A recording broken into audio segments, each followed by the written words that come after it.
Very important update for Bihar judiciary.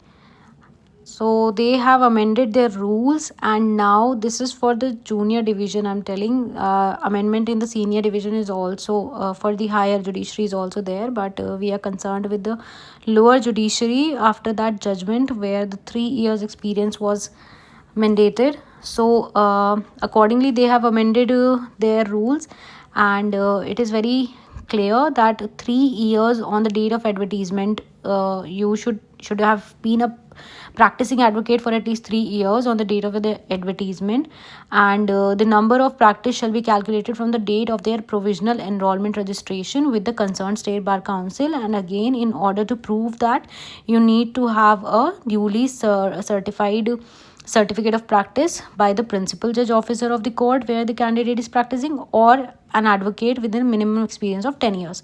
Same is for those who are practicing in high court or supreme court. They need to have a certificate by an advocate who has a minimum standing of 10 years by an officer designated by high court or supreme court. Okay. And experience of law clerk of the judge or judicial officer is also counted here. So if you have been working as a law clerk with the supreme court or the high court or any judicial officer like a district judge, that will also be considered in the 3 years practice rule. Okay. So this has been notified. That means very soon the Bihar Judicial Service notification will be out. So prepare yourself